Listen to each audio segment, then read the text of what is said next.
Bonjour, je suis Cyrus Faranguier, nous sommes dans une émission qui s'appelle Plan B. Je reçois aujourd'hui Charles Huette. Bonjour Charles. Bonjour Cyrus. Dans cette émission, nous recevons des pionniers de la transition et de la résilience, des citoyens comme vous et moi qui ont fait bouger les lignes. Et je suis très très content de recevoir Charles aujourd'hui, dont l'action est vraiment exemplaire et qui, j'espère, inspirera plus de l'un d'entre vous. Nous allons évoquer deux thèmes aujourd'hui. Premièrement, le Made in France, la fabrication en France, comment la promouvoir, qu'est-ce que Charles a fait pour y contribuer. Et deuxièmement, nous parlerons plus généralement de développement territorial, notamment des petites et moyennes villes, d'aucuns disent la France périphérique, et plus généralement comment on ramène de la cohésion nationale. Pour commencer sur le Made in France, Charles, merci encore d'avoir accepté notre invitation. Est-ce que tu peux te présenter ainsi que ton parcours ? Écoute, merci Cyrus de m'inviter. Écoute, moi donc Charles Huette, 36 ans.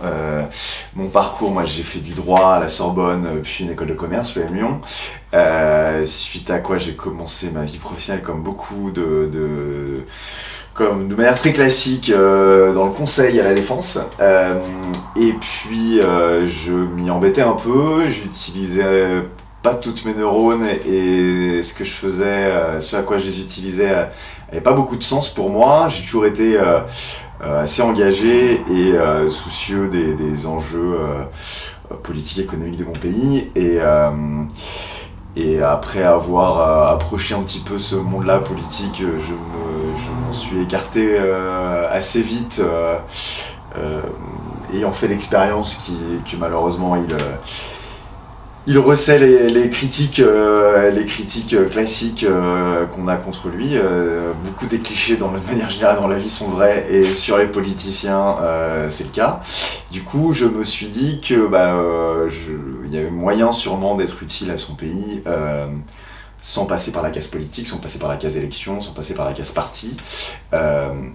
J'ai jamais été très consumériste, moi je m'en foutais un petit peu de mon look, de mon style, de la mode. En revanche, en grandissant, on s'aperçoit quand même qu'on dépense beaucoup d'argent pour ses consommations courantes et il y a beaucoup d'enjeux dans notre pays qui sont liés au sujet économique et sur lesquels on a un impact en tant que consommateur.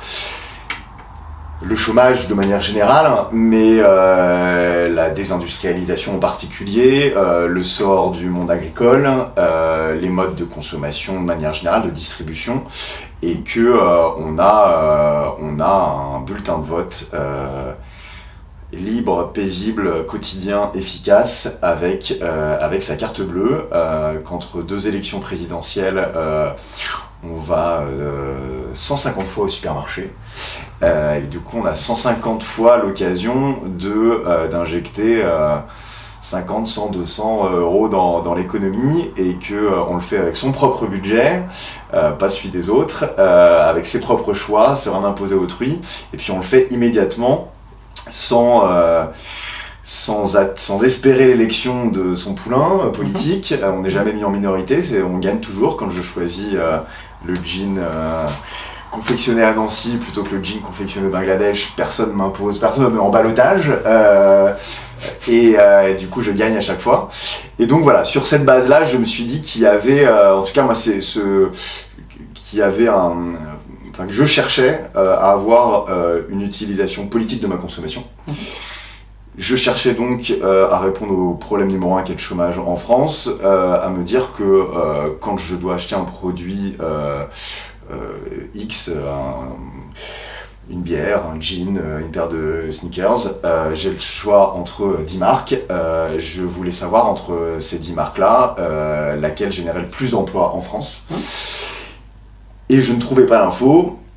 Je me suis dit que j'étais pas le seul à la chercher et c'est comme ça que j'ai quitté mon cabinet de conseil pour écrire le guide Made in Emploi, qui est donc un document de 450 pages dans lequel j'ai passé en revue une centaine de segments de produits. On est là en 2012. Je quitte au cours de l'année 2011 avec l'espoir complètement naïf de sortir ça pour Noël 2011, parce que j'avais identifié à la fois le Noël, grand moment de consommation s'il en est, le moment le plus important de la consommation en France, et le Noël juste avant les élections présidentielles serait un Noël où du coup le sujet de consommation serait plus politique qu'un Noël classique. J'ai eu raison et tort parce que ça m'a mis beaucoup plus de temps à faire ce bouquin, mais j'ai eu raison parce que c'est à ce moment-là que le sujet du Made in France, de la production en France et du rôle des consommateurs est revenu à l'agenda médiatique. C'est François Bayrou qui a remis le sujet à l'agenda politique et médiatique en novembre 2011 à des paroles et des actes, et derrière tous les candidats, quel que soit leur bord, ont embrayé dessus. Et puis ça a donné l'élection de Hollande, Montebourg ministre de l'Industrie, et un peu moins d'un an après, en septembre 2012, la fameuse couverture de Montebourg avec sa marinière en une du Parisien Magazine. Et mon guide du coup sortait quelques mois après, en mars 2013. Et donc voilà, donc je passais en revue sur une centaine de segments de produits, toutes les marques disponibles sur le marché, et que je classais en fonction du nombre de salariés qui vivaient directement du succès commercial, qui vivaient en France directement du succès commercial de ce produit-là. Et donc que j'ai appelé le guide Made in Emploi, qui est du coup une somme pas exhaustive, mais qui se voulait le document le plus complet de référencement des produits Made in France quotidiens, accessibles à tous. Voilà, pour proposer un outil d'action à tout un chacun qui ne veut pas attendre les élections et déléguer son pouvoir à quelqu'un d'autre, mais agir au quotidien lui-même. Donc voilà, le bouquin s'est bien vendu à 6000 exemplaires, m'a valu quelques médias et m'a entraîné du coup depuis 8 ans à consacrer ma vie depuis à la promotion du Made in France et à lancer un centre d'initiative pour proposer de nouveaux outils, services ou organisations pour aider à cette prise de conscience, à ce passage à l'acte du Made in France pour chacun. Bravo pour ça. On se connaissait déjà à l'époque, et en tant que bon français défaitiste, je me disais, oh là, mais il est fou, il a un travail bien, alors confortable peut-être pas, mais quand même sécurisé, bien payé, qu'il quitte, il va prendre des risques, il se bat contre un mastodonte, il y va seul, c'est un travail de titan ingrat, pas sûr d'aboutir. J'étais très content que ton livre soit publié, qu'il ait du succès, que le sujet soit mis sur la table, c'est une belle cause. Dans tout ça, tu as une grande confiance en l'individu et en ses choix. À l'époque, nous en parlions, tu te prononçais plutôt contre le protectionnisme économique régulé, des barrières aux frontières, disant que ça serait de nature à appauvrir les pauvres en augmentant le coût des produits. Est-ce qu'aujourd'hui tu restes sur cette position-là qui est de continuer à informer l'individu, faire confiance à ses choix, et pour ceux qui en ont effectivement les moyens, s'acheter du Made in France, ou est-ce que tu serais pour quand même que pour accélérer les choses, que l'État intervienne, quitte à s'arranger avec les règles européennes? Alors je pense que il y a des choses dans l'individu peut faire beaucoup. Toujours. Il y a quand même un certain nombre et moi je constate depuis toutes ces années où je m'intéresse, voilà, on réfléchit, on débat, on écoute des gens. Comme on dit souvent, la réflexion entraîne le pessimisme, l'action entraîne l'optimisme, et du coup j'aspire plutôt à mouvoir dans l'action mon prochain, parce que ça rend vachement optimiste, ça fait percevoir et toucher de manière très concrète les choses, ça fait redescendre sur Terre et confronter ces grandes thèses avec la réalité concrète et quotidienne. Donc l'individu peut l'essentiel des choses. Après, en France en particulier, il y a des choses qui ne sont dans la manette que des politiques, il y a encore les sujets régaliens évidemment, mais en matière économique et sur le sujet du Made in France, je maintiens mes positions sur le protectionnisme, je les nuancerai à une petite nuance près. Après, je pense que la plus grande chose que peut faire l'État, on y reviendra peut-être sur les développements sur le territoire, mais c'est de se retirer, en tout cas d'un point de vue fiscal et réglementaire, et de proposer un système fiscal beaucoup plus simple, beaucoup plus léger, beaucoup plus lisible, beaucoup plus anticipable. Et aujourd'hui, je pense que c'est les nations qui ont les États les plus libéraux, c'est-à-dire plutôt que mères obèses voulant s'occuper de tous, pères musclés secs se concentrant sur le régalien, sur les infrastructures et sur des choses simples, claires et lisibles. C'est ces pays-là qui ont les industries et les agricultures les plus prospères, donc la plus grande résilience, donc la plus grande possibilité de vivre avec l'écosystème de producteurs locaux le plus vivant. Un exemple tout simple, la Suisse a 40% de l'emploi salarié suisse, l'industrie pèse 40% de l'emploi salarié suisse, il pèse à peine 10% de l'emploi salarié français. L'industrie, elle est très consommatrice d'investissement, elle immobilise beaucoup de capitaux. On a besoin d'investisseurs, on a besoin de gens qui... on n'attire pas les mouches avec du vinaigre et on réindustrialise pas avec les caricatures fiscales auxquelles la France se résume souvent à l'international. Mais sur le sujet douanier, oui, je continue à penser qu'une taxe douanière appauvrit les pauvres, puisque... déjà, il faudrait mettre une taxe à, 900% sur un pull H&M pour qu'il devienne compétitif, pour que le pull Le Cyp français, Saint-James ou Pavane ou Gentle Factory soit compétitif d'un point de vue prix.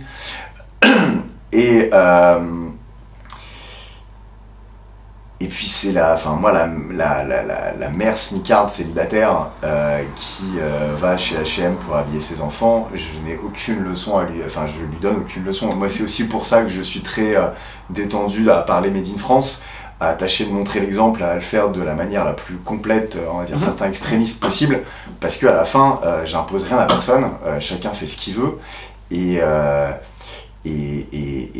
quelque chose qui n'est... moi je ne me sens aucune légitimité à imposer quoi que ce soit à quiconque qui ne le veut pas, qui n'en est pas convaincu et qui n'a pas les mêmes aspirations ou mêmes contraintes budgétaires que moi. Je tâche de montrer par A plus B, moi ça fait 8 ans que je consomme que français, à 95%, les quelques exceptions d'électronique, ordinateur, téléphone. Et je l'ai fait depuis 8 ans avec un revenu qui n'a jamais dépassé le salaire médian français. Donc ça veut dire qu'il y a 50% des Français qui gagnent plus que moi et à qui je montre que c'est possible de vivre 100% français. Alors, j'ai pas encore d'enfants à charge, j'ai vécu en colocation. Ça illustre normalement qu'il y a de la marge de manœuvre. Il y a de la marge de manœuvre. Voilà. Il y a de la marge de manœuvre, et pour terminer juste sur le protectionnisme, peut-être que je suis désolé, je suis un peu long. Non, mais une taxe douanière, elle fait, comme rappelle Frédéric Bastiat, un gagnant et 2 perdants. Le gagnant, c'est forcément l'industriel national, corporatiste, qui, depuis la nuit des temps, chouine auprès de son régulateur pour dire « regardez les méchants concurrents qui viennent ». C'est la fameuse pétition des fabricants de chandelles contre le soleil. Ce concurrent gratuit qui vient ruiner leur industrie.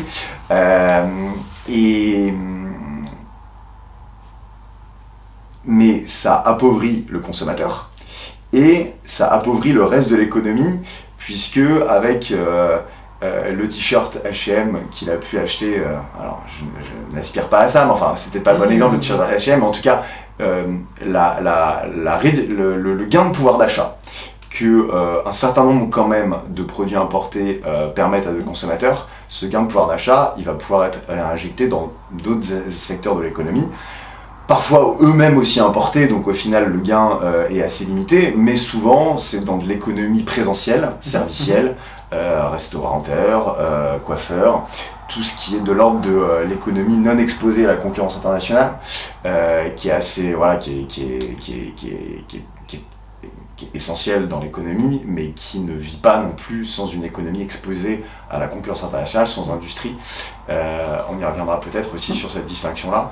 Et donc voilà, ça fait 2 gagnants, 1 perdant. taxe douanière, donc ça appauvrit les pauvres. Quotas douaniers, en revanche, dès lors qu'ils sont flottants et variables, en gros qu'ils ne génèrent pas de pénurie et donc d'augmentation artificielle des prix, comme le fait par exemple la Suisse, pays libéral s'il en est, pour protéger certains secteurs industriels, leurs producteurs de salade par exemple, en fonction de la récolte de l'année et de la capacité à rendre leur pays autosuffisant en consommation en salade. Une année mauvaise récolte, le quota d'importation est très très large. Une année de bonne récolte, le quota d'importation est très limité.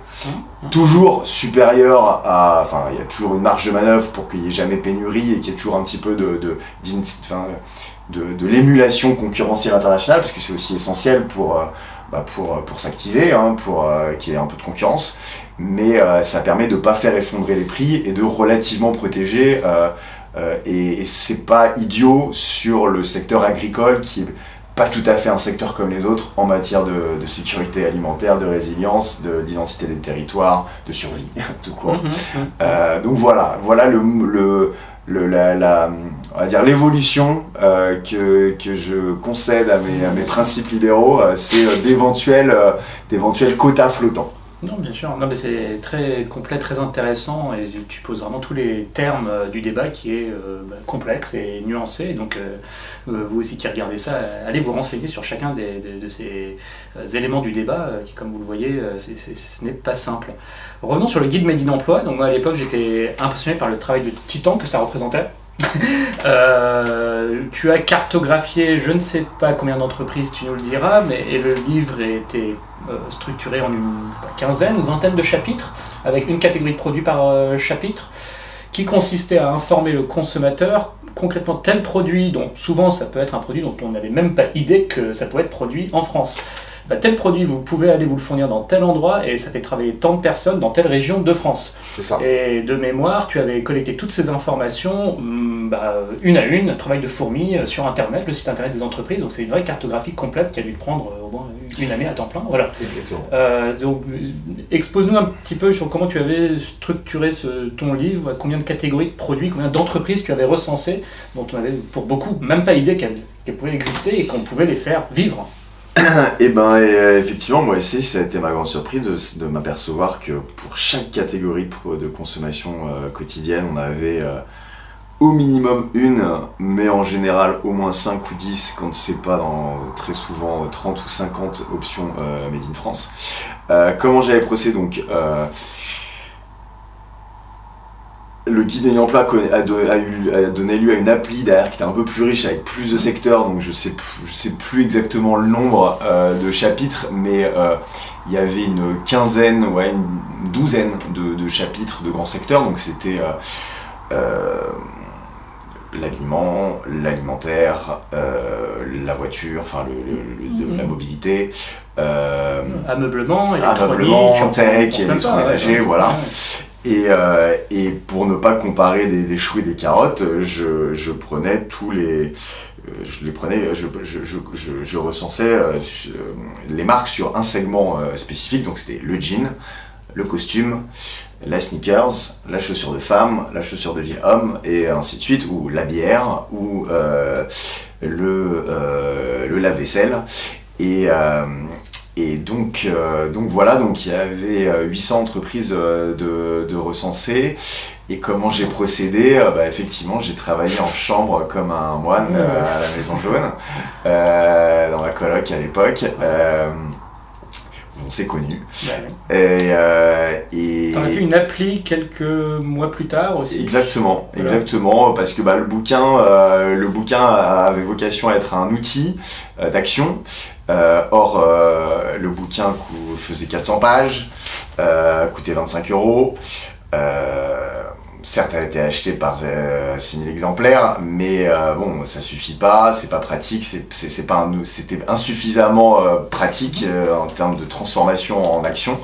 Et dès le départ, j'avais l'objectif de le transformer en application gratuite. Seulement, il me il me fallait plusieurs choses, il me fallait du crédit, il me fallait du crédit au sens moral, du crédit au sens financier. Ouais. Et puis je vais, de manière pas cynique mais lucide, j'avais bien anticipé, j'ai eu raison, que le même contenu produit, imprimé sur du papier et édité, avait 1000 fois plus d'aura en France que strictement le même contenu donné gratuitement en numérique sur une appli ou sur un site internet, puisque un bouquin te fait inviter sur des plateaux, et donc pas par narcissisme mais t'offre un écho beaucoup plus grand pour sensibiliser à ta cause. Donc je voulais commencer par un ouvrage, en plus du fait qu'il y avait 8% de droits d'auteur à aller prendre sur un bouquin, alors que bon, sur l'appli je gagnais rien. Mais donc j'ai été chercher un partenaire pour l'appli. Ça a été la CFE-CGC, le syndicat des cadres, que j'ai rencontré, si c'est pas beau, à l'Univ d'été du MEDEF.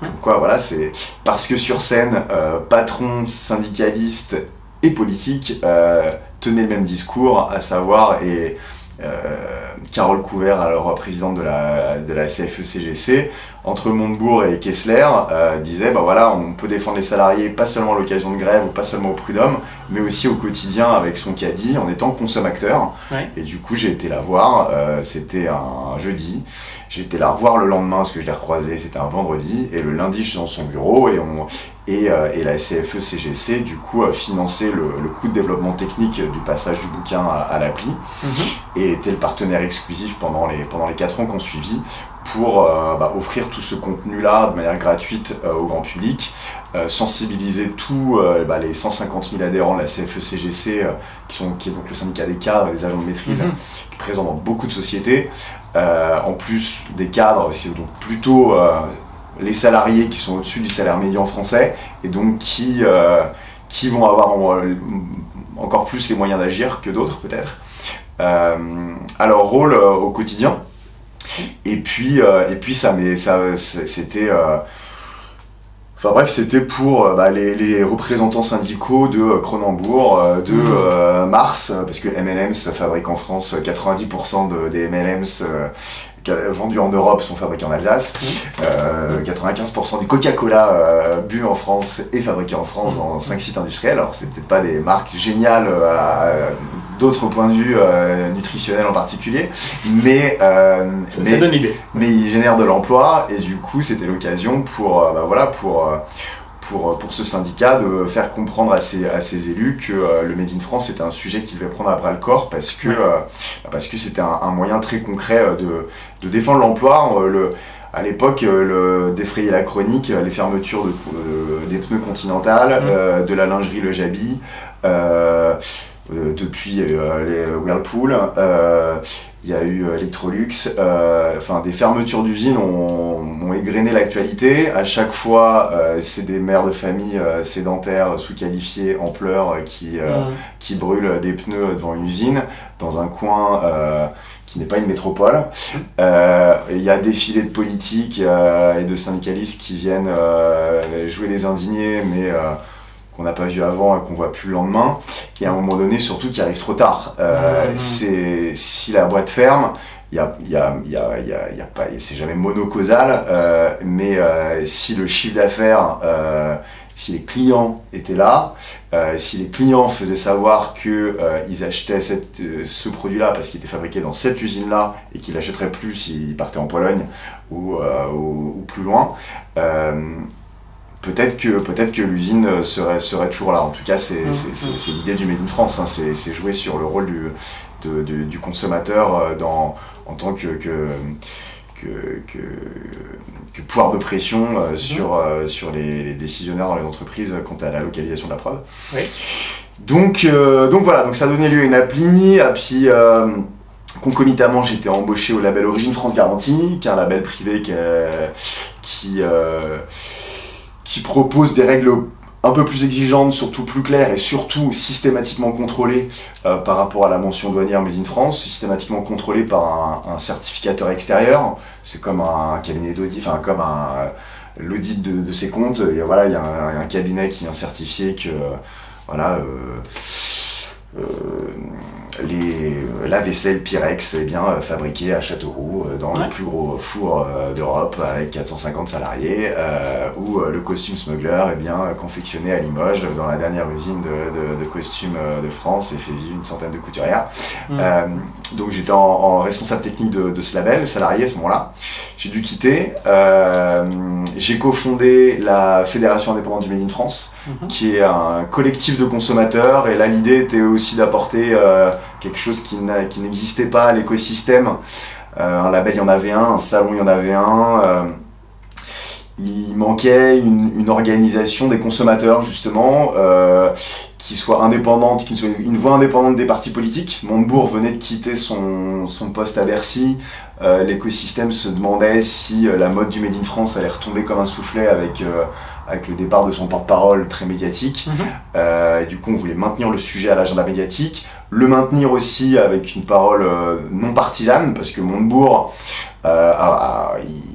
a fait énormément pour la cause, lui a donné un vrai coup de fouet médiatique et culturel, métapolitique on va dire, mais lui-même était un politique bien identifié, avec une ligne idéologique, avec des qualités et des défauts personnels, et il clivait parfois, et certains pouvaient avoir tendance à jeter le bébé du Made in France avec l'eau du bain Montebourg, et il fallait une organisation qui porte le sujet sans tête d'affiche politisée, en toute indépendance avec tous les partis politiques, et par des bénévoles consommateurs engagés, et il y avait tout un écosystème de blogueurs, d'activistes qui étaient assez isolés, qui se fatiguaient à travailler isolément. On a voulu se fédérer pour mutualiser nos forces. Et puis on était légitime et motivé pour faire ce travail de bénévole.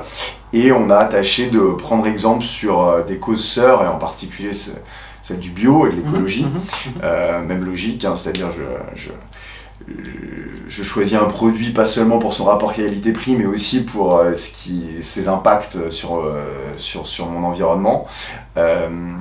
Et le bio et les sujets écologiques avaient été largement portés par des ONG qui avaient fait progresser leur cause dans les médias, grâce en particulier à des études, à des enquêtes qui faisaient débat, qui faisaient progresser le débat, qui faisaient pression.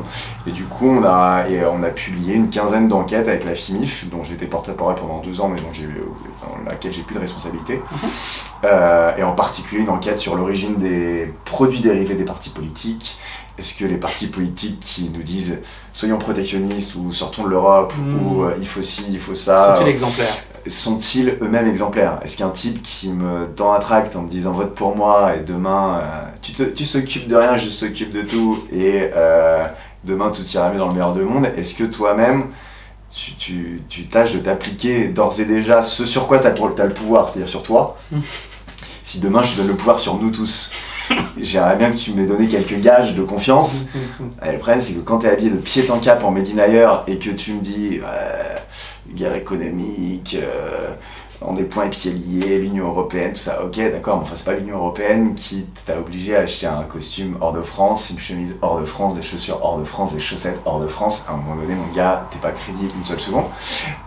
Et il s'avère que sur leurs achats, 2 drapeaux, 2 t-shirts, 2 mugs, 2 stylos, ils étaient tous morveux, à des degrés variés. On a été très factuel, très chiffré. Ouais. On a réédité ils ont réédité, parce que j'étais plus là à ce moment-là, ils ont réédité l'étude 2 ans après, et beaucoup avait progressé. Ouais. J'ai encore un message du trésorier des LR qui me confirmait que le barouf qu'on avait fait avec cette étude lui avait apporté du poids en comité politique pour faire passer la boutique de goodies de l'UMP, donc en 100% Made in France, et différents partis comme ça ont progressé sur le sujet. On a fait la même chose sur les produits dérivés des musées. La Tour Eiffel, le Château de Versailles, capitalisent sur l'histoire de France, font-ils vivre le présent et le futur de la France? Et là aussi on voit que y a des grandes variations et que c'est très into tout personnel. Le Made in France, à chaque fois, ça répond pas à des cases socio-économiques au profil marketing, c'est la sensibilité du décisionnaire au sujet qui fait que le château de Versailles est à quasiment 50% de Made in France, quand la Tour Eiffel est à moins de 20%. Ouais. alors que c'est à peu près le même public. Rien avec les budgets, les moyens, ça, c'est purement la sensibilité. Exactement. Et donc le rôle de l'individu. Et donc voilà, on a publié pas mal d'études pour maintenir le sujet à l'agenda, pour proposer aux journalistes des articles clés en main, à commencer par selon une étude. Et on a passé en revue aussi la place du Made in France dans la grande distrib, leur marque de distributeur, à la rentrée, dans les jouets pour enfants, qui les comparer pour générer de l'émulation et jouer sur le rapport de force du consommateur qui aspire à aller chez le plus vertueux. Donc voilà, la FIMIF. Ensuite, j'ai pendant 3 ans bossé sur des problématiques de distribution physique du Made in France. On est en quelle année ? On est en quelle année, je sais plus. On est en 2015-2016. J'ai bossé pendant 2 ans sur un projet de grand lieu de commerce dédié au Made in France, qui n'a toujours pas atterri, mais qui n'est toujours pas mort. Voilà. Et puis j'ai bossé un peu pour l'appartement français, un concept store dédié au Made in France, sur le réseau de boutiques d'une marque de Made in France aussi qui s'appelle Sport d'époque. Avec les cofondateurs de la FIMIF, on a essayé de monter une boutique à Versailles, finalement la journée. Et puis j'ai initié une rue éphémère qui s'appelait la rue du Made in France, dans le Haut-Marais. Et puis j'ai été embauché au salon du Made in France, où j'étais en charge du développement du salon. Et c'était en 2018. Et là, en 2019, a eu lieu la 8e édition, et ce salon est une des preuves chiffrées de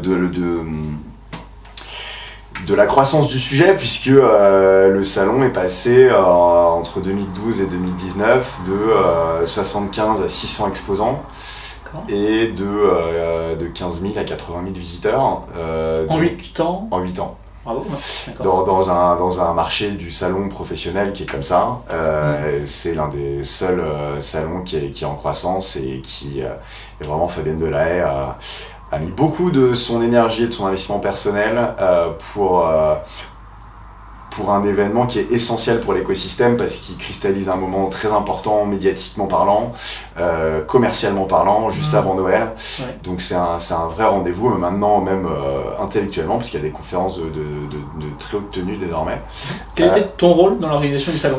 Moi j'étais en charge du développement, mais comme c'est des petites structures, donc on fait tous du commercial, on fait tous la communication. J'étais plus en charge de la communication, des partenariats, un peu de commercial aussi. J'avais des clients et je faisais venir des nouveaux exposants. Essayer de faire venir plus de visiteurs professionnels, des acheteurs, de la grande distrib. Voilà, communiquer, j'ai bossé un peu sur les conférences aussi un petit peu. Et c'est des petites structures, hein, elles sont 6 maintenant, je pense, 6 ou 6, ouais. On était 5 ou 6, donc on fait tous un peu tout. Et donc voilà, et suite à quoi viens de lancer la carte française. Pourquoi ? Parce que le Made in France, comme j'ai l'habitude de le dire, pour modéliser le process de passage d'une consommation classique à une consommation responsable, il faut 1, le vouloir, 2, le savoir, 3, le trouver, et enfin le pouvoir. Donc il y a le sujet de la sensibilisation, ce qui a été fait avec le bouquin, ce qui a été fait avec beaucoup de monde. Tous les acteurs de l'écosystème ont un rôle sur la sensibilisation. Le trouver, c'est l'identifier, et ce qui a été fait avec mon bouquin aussi, mais avec le label Origine France Garantie en particulier, avec la FIMIF aussi, où on a cartographié les concept stores qui vendent du Made in France partout en France. Il y a le trouver, donc il y a ce sujet de la distribution, les concept stores, c'est ce aussi sur quoi j'ai bossé, puis la rue du Made in France, et puis ce projet de grand lieu de commerce, et puis ces boutiques, puis la MIF Expo, qui est un grand lieu de commerce aussi, plus grand rassemblement de Made in France, mais qui a malheureusement lieu que 3 ou 4 jours par an, et qui est à Paris. Et c'est aujourd'hui un nœud assez clé du problème du Made in France. Les Français maintenant en sont conscients. Ils déclarent depuis 10 ans, et c'est en croissance chaque année, 75, 80, 90% selon les sondages, vouloir privilégier le consommer local. Les marques Made in France ne retrouvent pas 90% des Français dans leur chiffre d'affaires. Ensuite, donc une fois qu'ils disent ce qu'ils veulent, il faut qu'ils identifient. Alors l'étiquetage, il y a encore à faire. Le marquage d'origine n'est pas obligatoire sur les produits non alimentaires. Les labels sont en croissance, mais sont pas encore universels. Les boutiques, le boutique c'est un gros enjeu parce que c'est souvent la gourmandise du distributeur qui a fait délocaliser la production. Et vu le coût du foncier, vu la difficulté dans laquelle est le retail physique, il y a peu de boutiques physiques qui proposent du Made in France parce que vu leurs charges, vu leurs coefficients, ils ont du mal à acheter des produits Made in France. Et puis ils ont trop habitué à coup de solde, entre autres, le client à des prix vraiment trop bas. Et Internet a proposé des solutions et la plupart des belles success stories du Made in France sont des DNVB, comme on dit, des Digital Native Vertical Brands, le slip français, et beaucoup de marques qui jouent à fond le e-commerce, la vente directe, la communication directe avec les réseaux sociaux. Et Internet a permis largement, sans Internet, il n'y aurait probablement pas eu de renaissance du Made in France. Renaissance du Made in France qui doit être quand même historiquement corrélée à la post-crise 2008, c'est quand même un sujet de pays industrialisés post-crise. Mais donc voilà, vouloir savoir trouver, puis à la fin il y a le pouvoir d'achat, parce qu'on dit toujours le Made in France, mais c'est plus cher. C'est souvent une bonne manière de ne pas passer par les premières étapes. Est-ce que d'abord tu le veux? Est-ce que tu te sens? Est-ce que tu as est-ce que tu as envie de faire quelque chose pour ton pays, pour tes usines, pour tes agriculteurs, pour réduire vraiment ton empreinte carbone et pas seulement manifester le vendredi? Est-ce que ces causes-là te sont vraiment chères? Est-ce que tu te sens une appartenance avec ta communauté locale ou nationale? Est-ce que tu te sens une co-responsabilité avec le monde qui t'entoure? Après, est-ce que tu sais, du coup, t'y retrouver? Est-ce que tu connais les boutiques? Ça, il faut les connaître, puis il faut en avoir dans sa ville. Et puis à la fin, il y a effectivement quand même malgré tout le sujet du pouvoir d'achat. Le Made in France n'est pas toujours plus cher dans l'alimentaire et la cosmétique.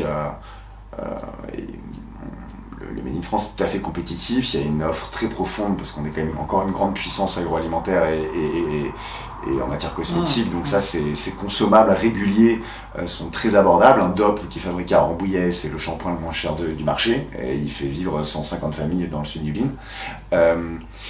Mais dans le reste, l'habillement, l'équipement, ça va être effectivement tendanciellement plus cher.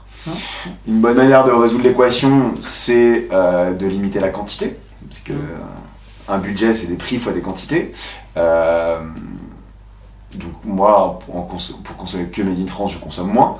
On constate avec la FIMIF, on a fait une étude aussi sur le profil des consommateurs Made in France. On s'aperçoit que ceux qui achètent le plus Made in France sont aussi ceux qui complètent le plus leur consommation avec de l'occasion. D'accord. C'est la même logique aussi de t'équilibres ton équation budgétaire et en plus tu es dans la même logique de laisser ton argent près de chez toi.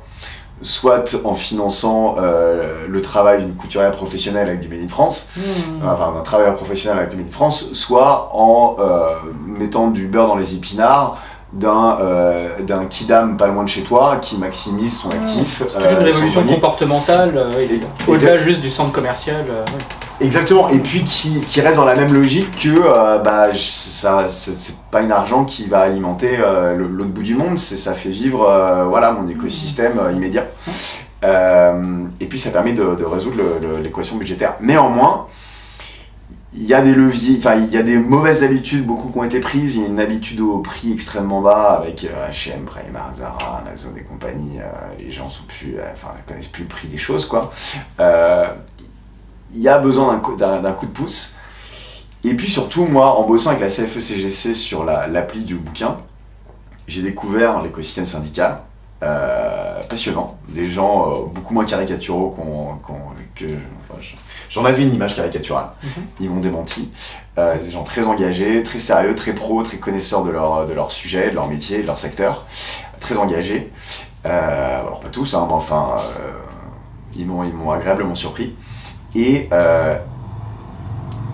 il y a quand même des instances syndicales dans ce pays qui ont droit à des budgets affectés par la loi qui ont un impact massif dans l'économie. Chaque année, les comités d'entreprise, toute boîte maintenant de plus de 10 salariés doit avoir un CSE, le nouveau nom du comité d'entreprise. Ouais. Ces comités d'entreprise, ils ont deux budgets, un budget de fonctionnement et un budget activité sociale et culturelle. Dans le cadre de ces activités sociales et culturelles, tu as les colonies de vacances, les chèques vacances, chèque culture, chèque lire, et les cartes cadeaux et les arbres de Noël. Juste en cartes cadeaux, juste à Noël, juste distribué par les CE, il y a un volume d'affaires d'1,5 milliard d'euros distribués chaque année par les élus syndicaux. Donc chaque année, tu as des élus syndicaux qui ont un plan de relance industrielle d'1,5 milliard d'euros. Et jusqu'à présent, la carte cadeau qui a de plus en plus supplanté le panier garni parce qu'il offre beaucoup plus de choix, il est beaucoup plus liquide. Tu peux le dépenser aussi bien en... Enfin voilà, les cartes cadeaux habituelles, elles sont dépensables chez Amazon, chez H&M, chez Decathlon, chez Fnac, chez Sephora. Tu peux faire ce que tu veux, ou chez Toys R Us, faire ce que tu veux avec. Mais toutes ces enseignes-là, enfin, dans le réseau d'enseignes des cartes cadeaux habituelles, s'il y a 5% de Made in France, c'est le bout du monde. Ouais. Donc tu as des élus syndicaux qui toute l'année se battent contre les délocalisations, qui toute l'année se battent pour financer notre modèle social, qui toute l'année se battent pour sensibiliser leurs collègues à des pratiques plus RSE, tout ce que tu veux, et qui quand ils ont l'occasion, enfin quand ils injectent du sonnant et trébuchant dans l'économie, dans la poche de leurs collègues, mettre du fuel à la machine, à fast fashion, à délocaliser la compagnie et à désindustrialiser les territoires. Donc j'ai sorti cette carte française, donc une carte cadeau multi-enseigne, là aussi dans tout secteur, mais qui a la particularité d'être dépensable uniquement en Made in France. Et il y a un livre avec. Et il y a un livre avec. Sur les enseignes partenaires. Non, alors c'est ce qu'on voit, pas que, non, pas c'est effectivement son package, mais les enseignes, c'est le dernier quart du livre. La première partie, c'est justement faire le point sur le Made in France, répondre à... D'abord, le but, c'était de réenchanter le fait d'offrir une carte cadeau. Pas juste un bout de plastique et genre, bon, j'ai vraiment pas eu d'idée pour toi, maman, voilà une carte Fnac, c'est vraiment cheap. Là, t'offres un bouquin avec, et qui a un message, et un bouquin qui a du contenu. Et l'idée du bouquin, c'est d'offrir, en plus du coup de pouce budgétaire, pour offrir les moyens à tes proches, 50, 100, 150 balles pour s'y mettre au Made in France, mais pour plus se cacher derrière l'excuse du coût, tu lui offres l'argumentaire. Donc toutes les bonnes raisons du vouloir, savoir, trouver. Et le pouvoir avec la carte cadeau. Donc il y a une vingtaine de cartes de France, justement des enjeux industriels, territoriaux, pour être convaincu. Et merci pour la vie. Non, mais bien sûr. C'est la chose. Et puis on passe en revue aussi la règle du Made in France. Ça veut dire quoi? Qu'est-ce que ça garantit? Qu'est-ce que ça ne garantit pas? On passe en revue une vingtaine de labels auxquels faut-il se fier, les mentions trompeuses et éduquer le consommateur à éduquer sa vigilance.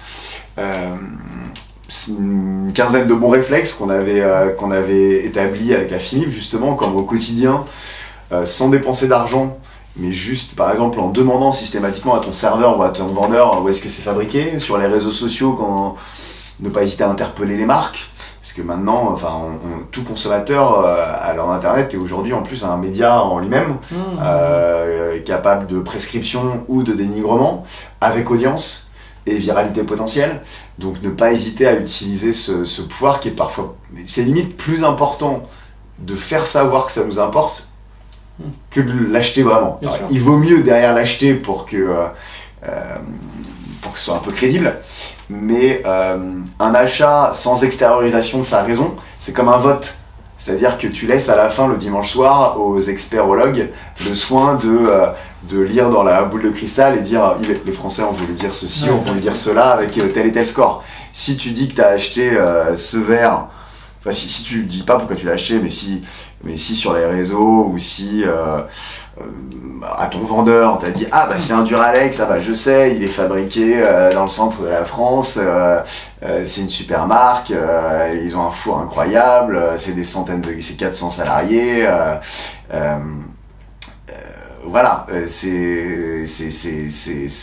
ça acte que la localisation et l'empreinte industrielle de ce produit est un élément clé de ton moteur d'achat et donc que ça doit être pris en compte par les décisionnaires. Bien sûr. Si je reformule un peu la manière dont les choses se sont passées, tu as eu ce déclic, alors ça fait des années que tu travailles sur le sujet, ce déclic sur le marché représenté par les comités d'entreprise, qui pèse de l'ordre de 1,5 milliard d'euros. D'ailleurs, en tant que consultant en mesure d'impact économique, je fais quelques règles de 3, ça représente de l'ordre de 5 à 10 000 emplois potentiel en France, rien que ce marché-là, de 1,5 milliard. Bon, c'est quand même pas négligeable, sans compter les effets papillons, les conséquences après comportementales à faire rentrer les gens dans cette logique. Et qui, bon, donc des milliers d'emplois, donc c'est une masse pas négligeable. Et donc, tu as eu ce déclic vers 2018 vers Non, beaucoup plus tôt, au moment de l'appli, donc en 2014. D'accord. Depuis 2014, j'y pensais, c'était arrivé. Et je vais dire, j'y pense même depuis le moment du bouquin. Dans le bouquin, j'aurais voulu déjà qu'il y ait des codes promo. Enfin, tu vois, si j'avais... parce que j'ai jamais été voir les entreprises, au final, aucune ne m'a...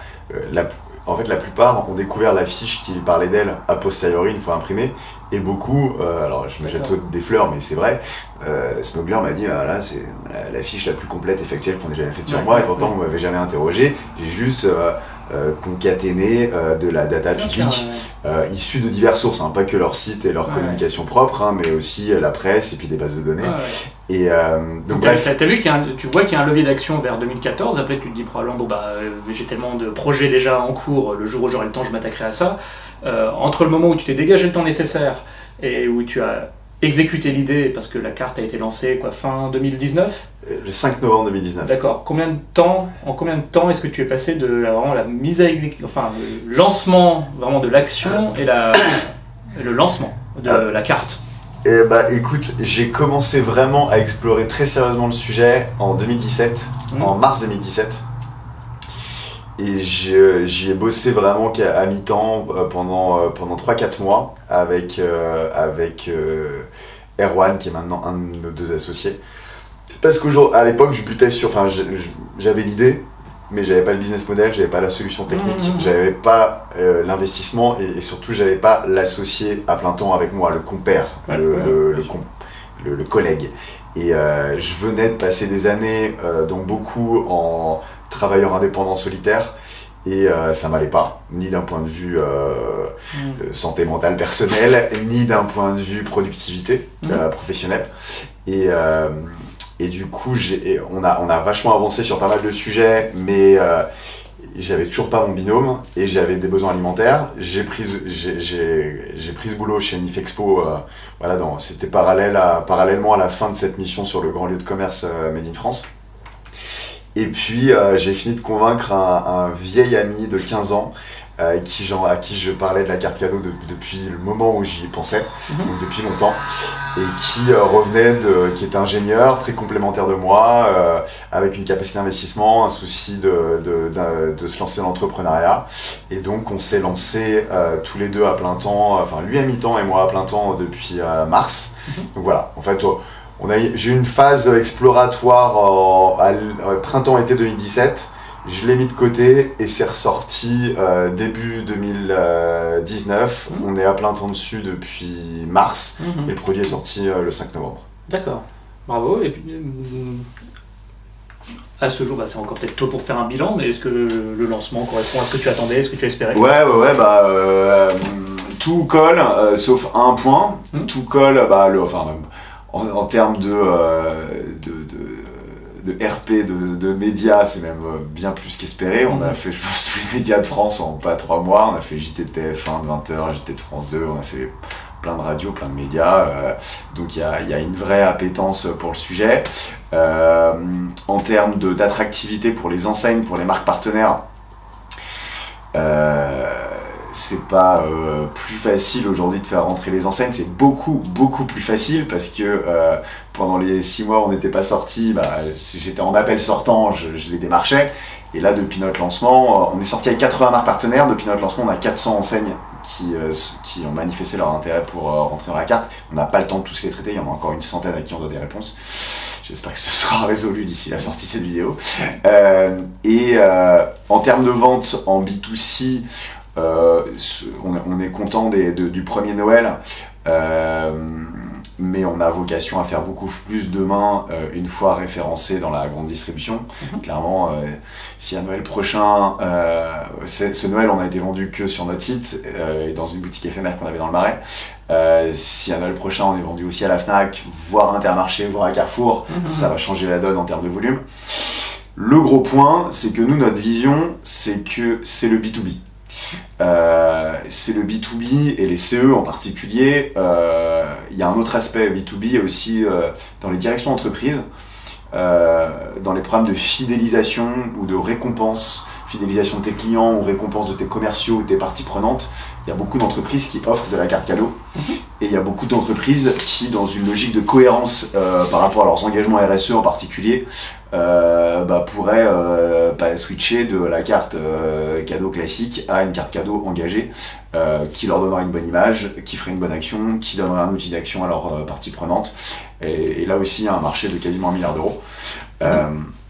Donc non, le sujet c'est les CE, c'est ce qui m'occupe actuellement au jour le jour, parce que c'est des cycles de vente longs. Et moi, quand j'ai commencé à leur parler du projet l'année dernière, la carte n'était pas sortie. Et les CE auxquels je m'adressais, ils gèrent des budgets de 50 000 à 1 million d'euros juste en carte cadeau à Noël. Donc engager 1 million d'euros sur un PowerPoint et ma bonne gueule, ça suffisait pas. Ils attendaient tous la sortie du produit, la liste des enseignes. Donc voilà, aujourd'hui le défi, qui est encore la step essentielle pour toute entreprise, c'est le chiffre d'affaires à relever, c'est de faire cette année entière ce cycle de vente des CE, parce que les 90% des cartes cadeaux des CE sont distribués à Noël, mais la plupart verrouillent cette arbre de Noël avant la fin du printemps. Donc c'est maintenant que ça se passe. Et donc voilà. Donc maintenant c'est le sujet du semestre, de closer et de closer des ventes à un maximum. D'accord, bravo, je te souhaite tout le succès. Si on conclut cette partie Made in France, d'abord, alors finalement, on aurait pu commencer par ça, les avantages à acheter du Made in France et à le promouvoir. Moi, si je me fais ma petite liste en tant que non-expert du sujet, mais évidemment des avantages en termes d'emploi, on a l'occasion de relocaliser des millions d'emplois industriels en France si tout le monde s'y mettait. Et comme tu l'as dit, c'est une question au moins autant comportementale que budgétaire, si ce n'est encore plus comportementale, et sensibilité et information des citoyens. Des emplois qui plus est, qui sont relativement mieux rémunérés avec une meilleure protection sociale que ceux par quoi ils sont remplacés à l'étranger. Donc voilà, des millions d'emplois. Il y a des enjeux écologiques, donc le Made in France va venir de forcément moins loin. Il faut savoir que le transport de marchandises en ordre de grandeur consomme à peu près autant mondialement que le transport de personnes. Donc voilà, tous les camions, les avions qui ramènent du fret et les bateaux, tout ça c'est autant que le transport de personnes. Des avantages écologiques en termes d'émissions de CO2, puisque quand on produit dans une usine française, on a une électricité quasi entièrement décarbonée, contrairement à l'électricité qui fait tourner les usines en Asie. Et puis je note des avantages tout simplement spirituels, culturels, à se mettre dans ce mode-là, à s'intéresser à son prochain, enfin à souder quelque part notre pays et à regarder finalement s'aider les uns les autres. Est-ce que je loupe quelque chose dans la liste ? Non, c'est quasiment tout. Je ferai juste quelques précisions sur l'emploi, clairement, mais en particulier l'emploi industriel. Et il a plein d'atouts, cet emploi industriel. D'abord, et on va en parler tout de suite, il dissémine du salaire dans le moindre canton du pays. Et c'est toute la différence de l'emploi industriel par rapport à l'emploi tertiaire, qui est largement concentré en métropole. Concentré en métropole ou résidentiel, et donc dépendant de l'activité d'une usine. Si l'usine s'en va, il n'y a plus de resto, il n'y a plus de bar, il n'y a plus de coiffeur, il n'y a plus rien. Ce qui permet d'aborder une autre supériorité de l'emploi industriel par rapport à l'emploi en général, c'est que selon les chiffrages, un emploi industriel génère 3 à 5 emplois connexes immédiats. Donc si tu veux, c'est un emploi avec effet multiplicateur très important. Une précision aussi, ça a été quantifié par la FIMIF et aussi par le Conseil d'orientation sur l'emploi. Quand tu parlais d'effets comportementaux et d'impact sur l'emploi, nous à la FIMIF, on a quantifié que préférer un produit fabriqué en France par rapport à son concurrent importé, c'est au minimum générer 3 fois plus d'emplois en France. Au minimum. Le coefficient, c'est au minimum x3, c'est parfois x4, parfois Un produit x5. made in France génère 3-4 fois plus d'emplois qu'un produit made in ailleurs. Exactement. Un produit made in ailleurs génère un petit peu d'emplois dans le transport, la distribution, mais Exactement. pas dans la fabrication. Exactement. Plus le Conseil d'orientation sur l'emploi a chiffré à 150 000 emplois générés en France immédiatement, de manière directe, par la substitution de seulement 10% de nos produits importés en produits made in France. Si chacun d'entre nous faisait le bilan de ses consommations importées et qu'il en switchait seulement 10% vers du made in France, et si on faisait tout ça, c'est 150 000 emplois en plus. Pour info, 87% de notre habillement est importé. 90% de nos fleurs à la veille de la Saint-Valentin où on tourne est importé. Il y a des marges de manœuvre qui sont énormes et juste sur un tout petit évolution, on peut faire des vrais diffs. Cet emploi industriel, donc, disséminé partout, il est mieux payé en plus l'emploi industriel que l'emploi tertiaire. Oui. Il est plus qualifié. Oui. Les 3/4 de la R&D, c'est l'industrie. Tout notre export par construction, c'est l'industrie. Les gains de productivité, donc la croissance, tu vois, si on croit encore dans le progrès par rapport aux matières finies, en tout cas les gains de productivité, c'est dans l'industrie que tu les fais. Si tu as une révolution, si tu as une transition énergétique à faire, une transition écologique à faire, c'est sur les modes de production. Donc c'est aussi ces outils de production qu'il faut... je pense qu'il y a un souci écologique plus fort chez l'ingénieur français que chez l'ingénieur chinois ou bengalais. Après, peut-être, je me trompe, c'est peut-être complètement xénophobe, c'est peut-être débile ce que je dis. mais ils ont des gros problèmes écologiques à gérer aussi dans leur... non, mais t'as raison. Voilà. Mais en tout cas, non, mais t'as complètement raison. Mais la maîtrise, c'est l'outil industriel qui fera la transition écologique et du coup, c'est essentiel de l'avoir chez soi pour être souverain et pour pouvoir apporter nos solutions à ça. Sur les sujets écologiques, tu as tout à fait raison sur notre électricité nucléaire qui a cet intérêt d'être décarbonée. Hydraulique aussi, on l'oublie. Et hydraulique, tout à fait. 15-20% essentiel. Mais en plus, les normes environnementales les plus élevées du monde. On a REACH sur les produits chimiques, on a un paquet de choses. Et puis t'as raison, culturellement, il y a un sujet aussi sur il y a un sujet sur le financement du modèle social aussi, hein. Un produit made in France, il cotise à ta retraite, il cotise à ta sécu. C'est des emplois avec une protection sociale derrière. C'est ça, et c'est ce qui est aussi un message que je délivre à mes élus, à mes cibles syndicales. À un moment donné, il s'agirait d'être cohérent. Un produit made in France, il cotise à la retraite, il cotise à la sécu, il cotise au chômage, il cotise, pas un produit H&M. Et un sujet aussi de savoir-faire. Et ça, c'est un peu comme la biodiversité, les savoir-faire. Ça part en fumée en un incendie et ça met des décennies à renaître comme une forêt. Une fois que tu as perdu un savoir-faire, ton entreprise phare s'en va, les sous-traitants meurent, les écoles de formation meurent, plus personne s'oriente vers ça, et tu as perdu toute une filière, et tu sais pas, et rares sont les cas de réinstallation de filière. Donc c'est trop rare et souvent perdu à jamais pour laisser filer des filières, sachant que on a l'impression que parfois c'est des filières mais de la chaussette. Est-ce que c'est la vocation de la France de faire de la chaussette? Peut-être que demain, avec les wearables, avec l'IoT, enfin comment dire en français, les objets connectés, demain ta chaussette c'est ton médecin, c'est ton coach sportif, tu vois.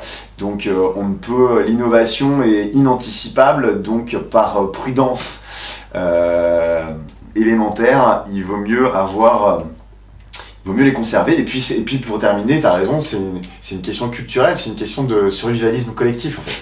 C'est de la survie collective pour maintenir une arche de Noé, un biotope complet autour de toi, parce que c'est plus résilient. Et puis à titre personnel, ça te fait rentrer dans dans la sobriété heureuse, dans la sortie de la lobotomie consumériste, dans le souci de ton prochain, dans le souci de ton arrière-pays, qui est loin des yeux, loin du cœur, alors que quand tu te refigures, voilà, que ça a été fabriqué à Saint-Just-la-Pendue, au fin fond de la Loire, entre ample pluie et je ne sais quelle bourgade du Forez, t'essaies de te le refigurer sur une carte, t'essaies de te refigurer un paysage. Allez rendre visite. Et tu te dis que ce serait, qu'il y a des belles promenades à y faire, sûrement. Bien, merci Charles. En conclusion de cette partie sur le Made in France, qu'est-ce qu'il faudrait faire pendant la décennie qui vient, que devraient faire les citoyens, peut-être les élus, les entreprises, pour que dans 10 ans nous soyons plus avancés qu'aujourd'hui. C'est tout le mal que je te souhaite, non seulement à toi, mais à notre pays. Et les acteurs privés d'être cohérents. Soit ils ont des engagements quant à leur implication dans leur communauté, quant à leur souci de réduction de leur empreinte carbone, et ils agissent en conséquence, et consommer local répond aussi à tous ces enjeux, en plus de répondre à des sujets socio-économiques et politiques. Donc c'est quand même assez magique, c'est un outil concret, donc le Made in France. Donc les acteurs privés, citoyens, entreprises, distributeurs, investisseurs, syndicalistes, soyez cohérents. Ou à un moment donné, c'est soit être mozzo vecce sur ses indignations, soit élever son niveau de passage à l'acte. Et on peut tous le faire, il y a des outils en tout genre. Après, il y a un vrai effet de levier forcément qui est détenu par les politiques. Et moi, je pense qu'il y a 2 axes principaux sur lesquels agir d'un point de vue politique. C'est d'abord l'axe fiscal et ensuite l'axe éducatif. Et moi, je pense qu'il faut renverser la table et d'un point de vue fiscal, faire de la France périphérique un paradis fiscal pour investissement industriel. Et ça, concrètement, une flat tax à 2 taux, réduire le nombre d'impôts, les simplifier et offrir plus, à mon avis, transformer la progressivité de revenus ou de chiffre d'affaires avoir ce différentiel de taux, pas l'avoir en fonction du chiffre d'affaires, mais en fonction de la localisation. Et ce serait un vrai outil aussi d'aménagement du territoire. Pareil, avoir une TVA réduite pour les produits à la fois bio et locaux, avoir un taux marginal d'impôt sur le revenu ou d'impôt sur les sociétés plus faible quand tu es dans la France périphérique que quand tu es dans les métropoles. C'est simple. Pouvoir transformer tout son ISF, tout son impôt sur les plus-values, son impôt sur les successions en investissement industriel en France périphérique. Donc flécher vraiment sur ce sujet-là, qui est essentiel, qui résout 1000 problèmes, celui des gilets jaunes, celui de Greta Thunberg, et celui de remettre du lien entre les métropoles et la France périphérique. Puis après, il y a un sujet éducatif, alors là, c'est encore un autre débat, mais je pense que je connais, et toi aussi, je crois, des entrepreneurs en matière éducative à qui j'ai plus envie de faire confiance. Globalement, j'ai envie de donner les clés du camion à ceux qui savent, ceux qui sont légitimes, c'est-à-dire les profs et les parents. Et du coup, donner la possibilité aux écosystèmes économiques de s'impliquer aussi dans les formations locales. Donc moi, je suis assez pour le chèque éducation. Et du coup, générer une émulation et arrêter avec la centralisation du système monolithique de l'éducation nationale. Et ça permettrait aussi du coup aux écosystèmes locaux de pousser des formations qui correspondent aux besoins de leur tissu industriel, artisanal, économique, local. Donc ça, pour moi, c'est les 2 axes, parce qu'en plus, en matière éducative, industrielle, on est sur, éducative et de compétences, on est quand même sur une pente glissante en France. On se leurre et on se berce d'illusions sur notre supériorité, et puis je crois que les tests internationaux devraient nous rappeler à la modestie et au travail. Voilà, je pense que ce qu'il faudrait faire, parce qu'aujourd'hui sur le Made in France, la France réindustrialise grâce au Made in France. Maintenant, l'enjeu c'est toujours de pérenniser les chiffres d'affaires, mais l'enjeu numéro 1 aujourd'hui pour toutes les boîtes du Made in France, c'est de recruter. D'accord. C'est ça l'enjeu numéro 1. Donc aujourd'hui, il n'y a plus les compétences, ils doivent eux-mêmes investir, et toutes les boîtes Made in France forment elles-mêmes. On monte des écoles. Donc c'est déjà le début en fait du chèque éducation. C'est-à-dire qu'à un moment donné, le système éducatif national centralisé ne fournit pas les compétences, alors qu'on a 10% de chômage, enfin, moins, mais on a un chômage en tout cas sensiblement supérieur à ceux de nos voisins. Catégorie AAE, on est à 6,5 millions de chômeurs, donc un bon 20-25% de la population active. Voilà, en fonction. En tout cas, ce qui me semble intéressant, c'est le comparatif, et en tout cas, on est bien supérieur à tous nos voisins, et que là, il y a un gros problème du coup d'adéquation sur ce marché du travail. Donc voilà pour moi les deux grosses choses qu'il faudrait faire de la France périphérique un paradis fiscal et de la France un paradis pour entrepreneurs éducatifs. Super, mais écoute, bravo, j'en apprends à chaque fois, j'espère que vous aussi qui regardez. Passons au sujet de notre cohésion territoriale, cohésion nationale, France périphérique, France des métropoles. Alors, toi et moi, on parle depuis assez longtemps de tout un tas de questions diverses sur la politique, l'économie, le rôle de l'État, l'écologie, l'immigration, etc., etc.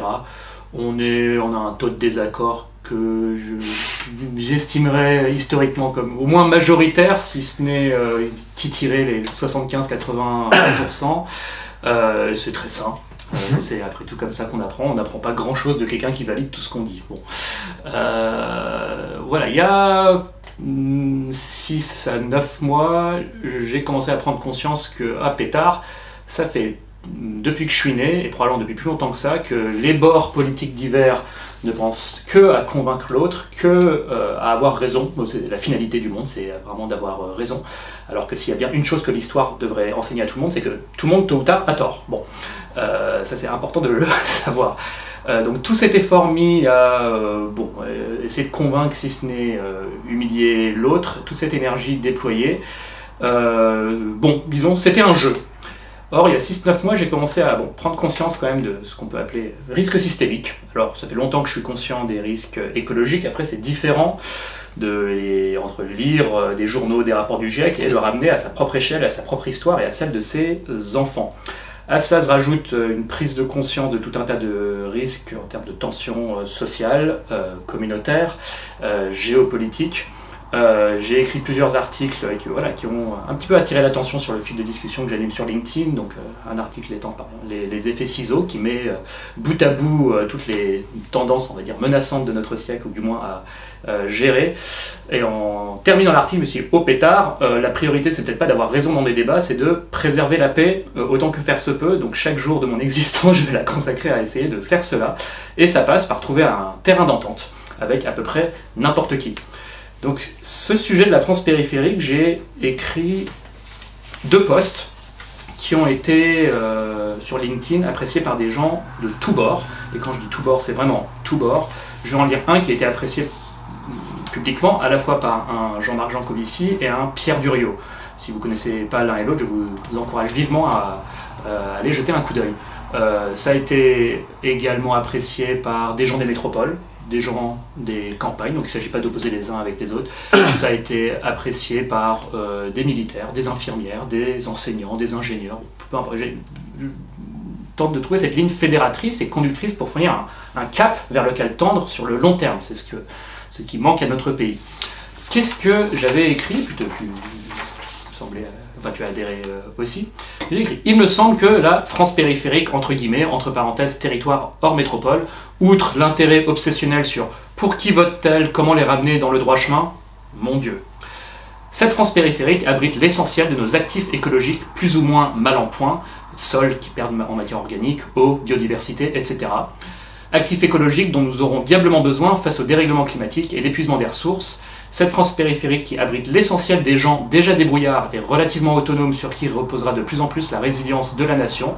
Il faut donner juste un chiffre, c'est-à-dire depuis 10 ans, le pouvoir d'achat en France fait plus 0,1% en moyenne. Donc autant dire qu'il n'a pas bougé depuis 10 ans. Autour d'une moyenne qui stagne, il y a généralement des gens au-dessus et des gens en dessous. Je ne pense pas que les pauvres soient au-dessus et que les riches soient en dessous. Je ne pense pas que la France périphérique soit au-dessus et que la France des métropoles soit en dessous de cette moyenne de 0. Et donc cette moyenne donc ça veut dire une majorité de Français, probablement une proportion bien supérieure à 50% dans cette France périphérique, perd en pouvoir d'achat. La nature ayant horreur du vide, on voit émerger des systèmes d'entraide qui se substituent au PIB, qui se substituent là où l'État déserte, qui se substitue à là où les entreprises désertent. Donc il se passe des choses. Et donc s'il faut chercher de la résilience, c'est peut-être pas dans les salles de réunion en métropole autour de PowerPoint, mais dans ces territoires qui sont déjà quelque peu habitués à vivre dans l'adversité. Je reprends le texte. Malgré le fait que cette France périphérique abrite tous ces actifs écologiques et sociaux, l'essentiel de l'attention et de l'investissement public, mais aussi privé, reste tourné vers les métropoles. Pas que celle-ci n'ait pas d'utilité pour notre résilience, mais cette disproportion peut laisser songeur. Emoji, songeur. Il pourrait être intéressant de rééquilibrer et réorienter au moins une partie de l'effort de préparation de notre avenir vers la restauration des écosystèmes, la création de circuits courts plus efficaces en énergie et en matière, et l'accompagnement des démarches territoriales favorisant le lien social et la gouvernance démocratique locale. Tous ces objectifs, pour moi, étant un peu plus faciles à atteindre dans des petites et moyennes villes plutôt que dans des métropoles hyper systémiques et complexes. Juste un chiffre parmi d'autres qui devrait vraiment interpeller. Un agriculteur sur 3, soit environ 150 000, prend sa retraite dans les 3 prochaines années. On était des millions et des millions d'agriculteurs il y a quelques décennies, on sera bientôt plus que 500 000. De moins en moins de personnes ont ce savoir-faire. Un autre poste qui a été écrit en coopération avec monsieur Claude Lefebvre, ancien colonel qui s'exprime à titre purement individuel, aujourd'hui consultant indépendant en défense, donc on a la joie de le compter dans notre communauté d'intérêt pour qu'il nous guide avec son recul et son conseil. J'ai discuté au téléphone avec Claude et j'ai été réconforté, touché de voir quelqu'un à la fois de son statut et de cette institution particulièrement sensible aux inquiétudes des jeunes générations sur la crise écologique. Le lien écologie-sécurité sera décidément déterminant pour notre avenir. C'est peut-être ce que les écologistes ont oublié de dire depuis 20-30 ans. C'est pas une question de... c'est une question de rhinocéros ou d'hippopotame pour ceux que ça intéresse, et c'est très bien. C'est aussi une question de sécurité alimentaire, énergétique et sécurité physique. Suite à cette discussion, Claude et moi convergions autour du texte suivant. Le dérèglement climatique, notamment celui des cycles de l'eau, avec inondations, sécheresse, donc beaucoup d'eau qui tombe soudainement sur un sol sec, et l'épuisement des ressources sont des enjeux majeurs et immédiats de sécurité des Français. Il est nécessaire d'investir davantage dans notre résilience alimentaire, sociale, écologique, énergétique. La question de la résilience n'est pas suffisamment prise au sérieux en France par les politiques, les entreprises et les citoyens. Claude s'exprimait à titre individuel, mais n'était pas le premier haut gradé de la défense qui me tenait ce genre de discours. D'une part, l'effort de développement national est excessivement porté vers les métropoles, dont le modèle actuel ne paraît pas résilient, car nécessitant énormément de ressources, énergie, matériaux, eau, etc., pour assurer ne serait-ce que ses approvisionnements de base et ses niveaux de consommation, entre parenthèses, surconsommation. D'autre part, les territoires ruraux et les petites et moyennes villes sont négligés, alors que là semble se jouer en grande partie notre résilience alimentaire, sociale, écologique, énergétique, etc. Entre autres chantiers que nous aborderons progressivement à travers ces posts sur LinkedIn avec Claude, la formation et le développement des compétences des jeunes doit d'urgence intégrer ces enjeux de résilience. On a parlé agriculture, il faut parler low-tech, comment on prépare des jeunes à avoir des compétences pertinentes par rapport aux menaces, aux risques systémiques qui nous planent au-dessus. Plus généralement, si aucun effort national conséquent de résilience et de revitalisation des écosystèmes et des campagnes n'est entrepris, la France continuera ainsi d'accroître sa vulnérabilité, génération après génération, sachant que de mon modeste point de vue, on n'a pas 800 000 générations. Et bien voilà, comme introduction, tu es de nature moins catastrophiste, je pense, néanmoins, comme tout le monde, tu te projettes sur l'avenir, tu vois les choses en grand. Qu'est-ce que cette France périphérique ? Pourquoi est-ce qu'elle te tient à cœur ? Pourquoi est-ce que l'avenir du pays, selon toi, se joue là, en grande partie ? Alors, ces 3 questions, du coup. Qu'est-ce que la France périphérique ? Alors, c'est Christophe Guilluy, le géographe bien connu maintenant, qui a posé le terme. C'est pas strictement la France rurale. C'est la France... la moins bien connectée aux métropoles, elles, très connectées à la mondialisation. On a une 15aine de métropoles en France, même 12 on va dire,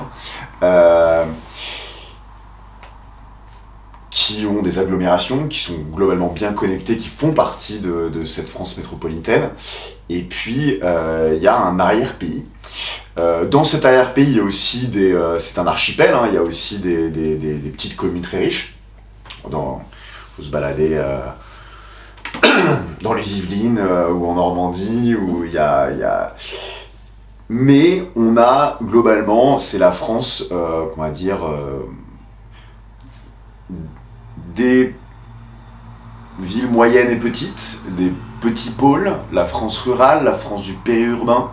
Voilà, d'un point de vue géographique, et je suis pas de formation géographe, les espaces géographiques qui sont concernés, qui sont peu connectés en termes de transport, et qui ont des bassins d'emploi qui sont plus industriels, bien plus industriels que ceux des métropoles, du coup bien plus exposés à la concurrence internationale, et du coup qui ont bien plus morflé que les métropoles de l'ouverture à la concurrence internationale.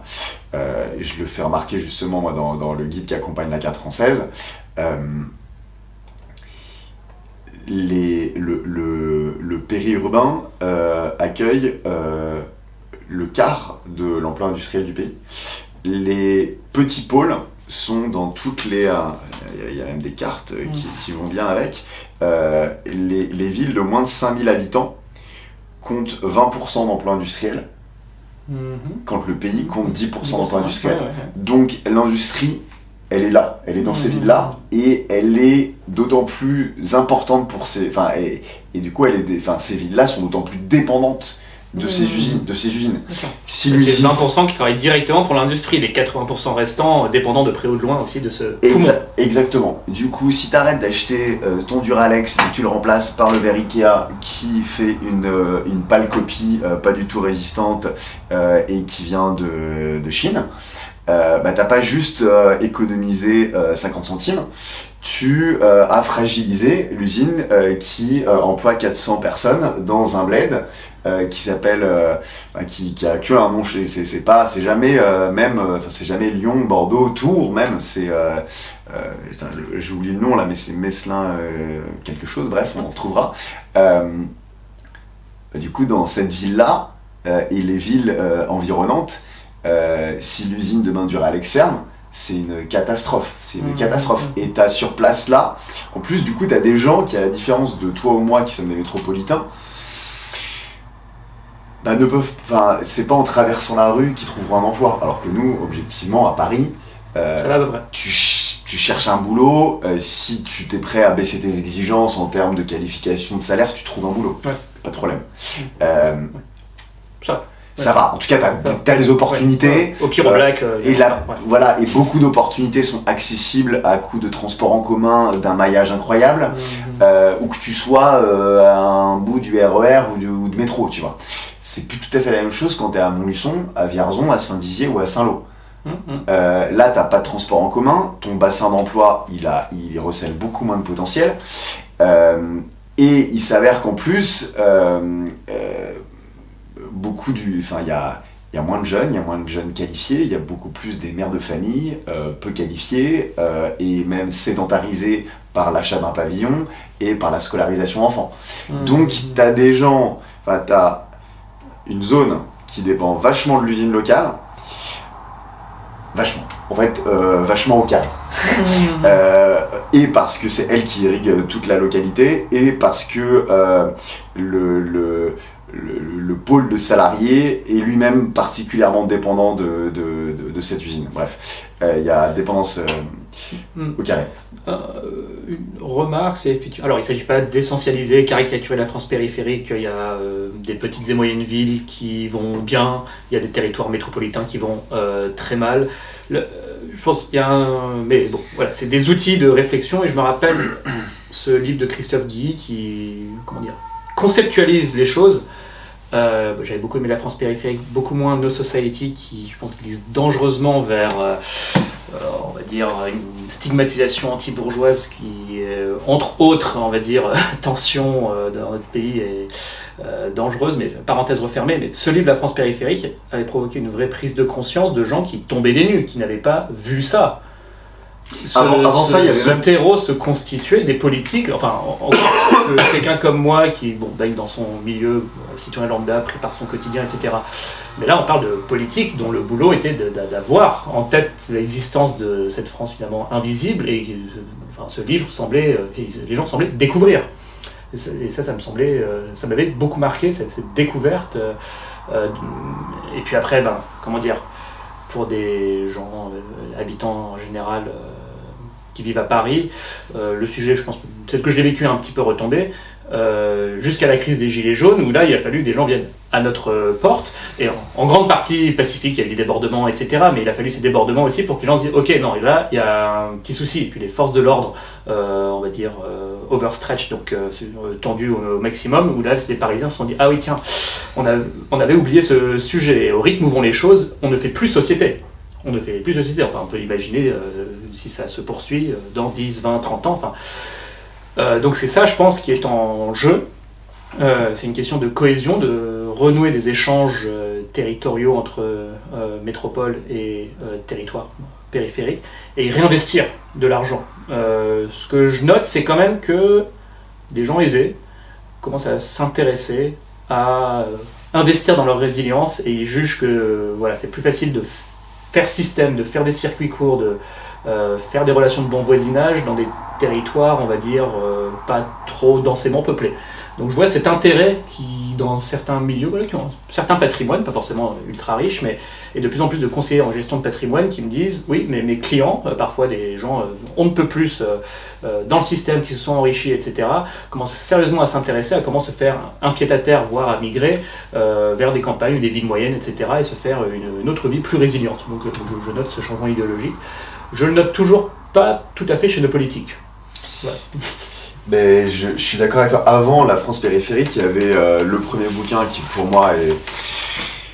c'est celui qui a fait des clics et que je cite d'ailleurs mon premier bouquin dans le guide Médine Emploi, qui est Fracture française. Ouais. Qui, pour moi, Guy lui écrit toujours le même bouquin. Hein, depuis c'est les 5 derniers bouquins, c'est le même.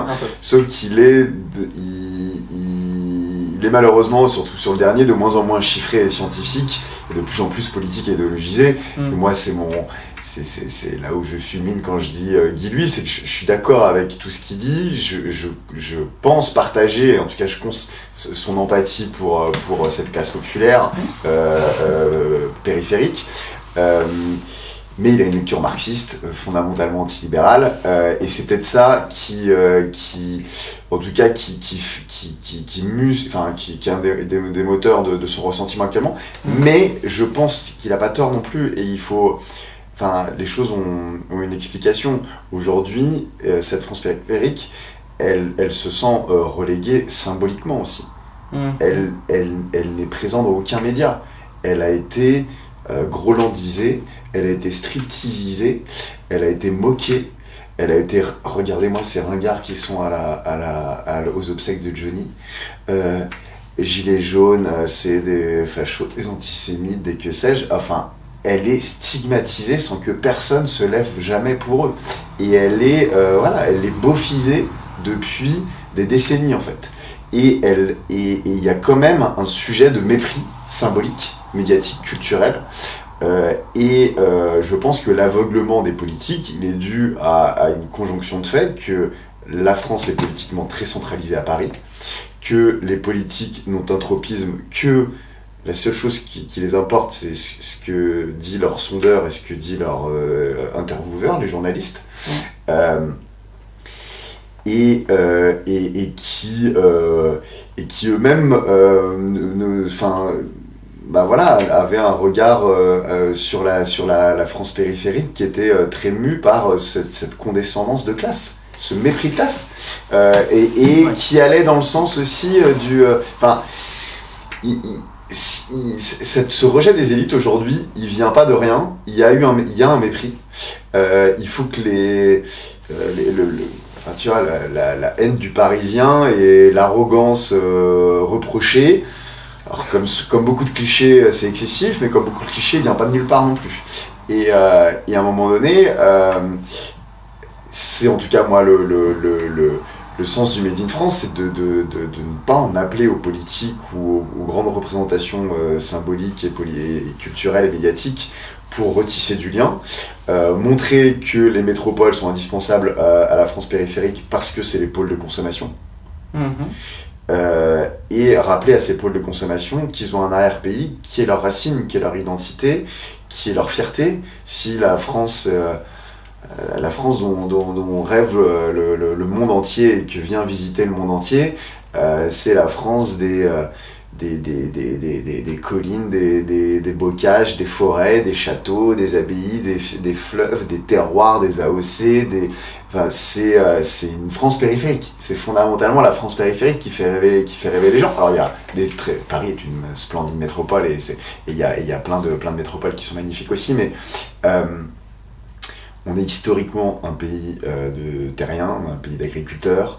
Il y a quand même un rapport charnel, en plus de familial pour encore beaucoup de Français, de rapport à l'identité à ce territoire-là. Et effectivement, la mondialisation et le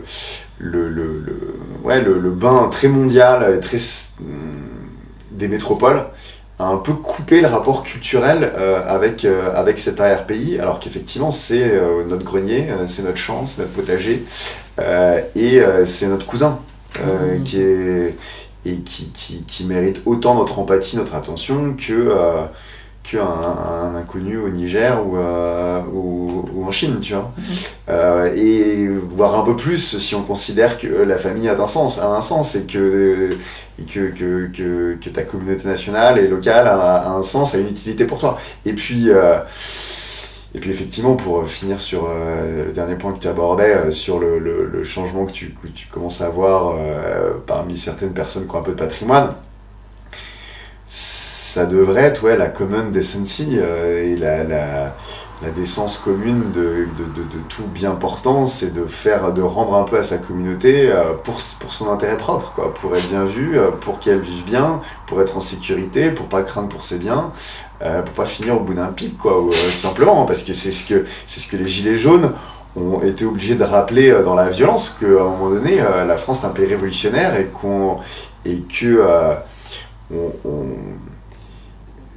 on a connu quand même séisme politique après séisme politique depuis maintenant 10-15 ans. C'est pas que des épisodes d'une série et on éteint et le soir et c'est terminé, on oublie. Les raisons qui amènent ça, ces votes-là, cette abstention-là, qui est encore pire, la désaffiliation complète, ils sont pas sans conséquences à un moment donné concrètes, quoi. Ouais.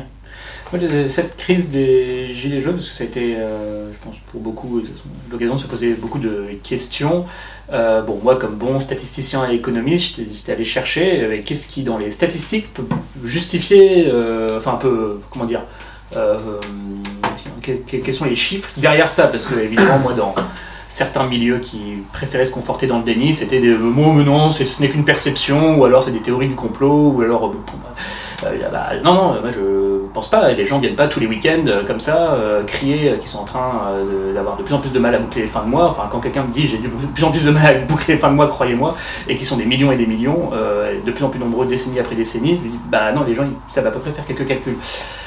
Néanmoins, je notais que par exemple les inégalités de revenus telles que mesurées par l'indice de Gini en France sont plutôt sous contrôle, et d'autres indicateurs d'inégalité, égalité de revenus, à part si on parle vraiment des 0,1% du haut qui se détachent un petit peu, mais globalement les rapports entre les 10% du haut et les 10% du bas sont assez stables, ce qui ne dit cependant déjà pas grand chose de la classe moyenne et du déclassement, parce qu'il y a des filets de sécurité pour le bas, il y a des opportunités pour le haut, mais voilà, le milieu.